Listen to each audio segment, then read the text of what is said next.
임금 사각지대에 놓인 노동자들에 대한 연속보도 네 번째 순서입니다. 근로기준법 개정으로 올해부터는 30인 이상 민간기업 노동자도 공휴일에 일하면 휴일 근로수당을 지급받습니다. 하지만 휴일 근로수당을 받아도 전체 임금은 늘어나지 않는 용역 노동자들이 있습니다. 무슨 이유인지 신준명 기자가 취재했습니다. 서울 성북구청 도시통합관제센터에서 용역업체 소속 모니터링 요원으로 일하는 A씨. 개정된 근로기준법에 따라 올해부터 30인 이상 민간업체 노동자도 휴일 근로수당을 받을 수 있게 되면서 A씨 역시 매달 28만 원 정도를 수당으로 받게 됐습니다. 하지만 한 달 임금 전체로 따져보니 인상률은 고작 1.3%, 한 달에 채 3만 원도 되지 않습니다. 최저임금 인상률 1.5%보다도 낮습니다. 정말 황당했었죠. 이게 공공기관인데 법으로 정한 휴일 근로수당을 회피하려고 되게 놀라웠었고요. 나중에는 화가 났죠.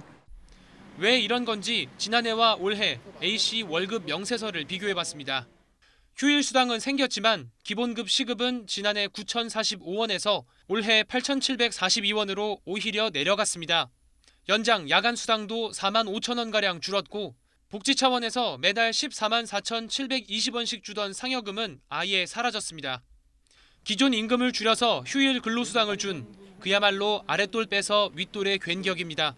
이제라도 좀 달라. 구청에다 이제 문의를 더 하였는데 법적으로도 문제가 없고 당신네들이 한 계약이니 충분히 합의가 돼서 그렇게 된 거 아니냐라는.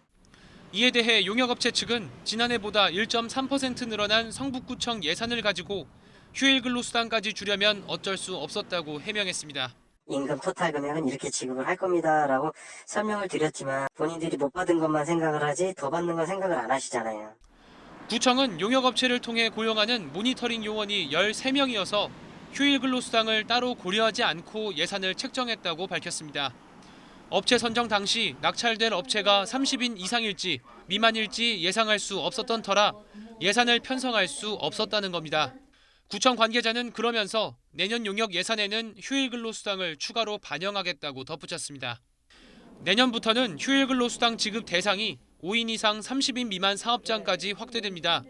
대상이 지난 2019년 기준 74만여 곳, 소속 노동자는 687만여 명에 달하는 만큼 지급이 제대로 이뤄질 수 있도록 세심한 지침이 필요하다는 지적이 나옵니다. YTN 신준명입니다.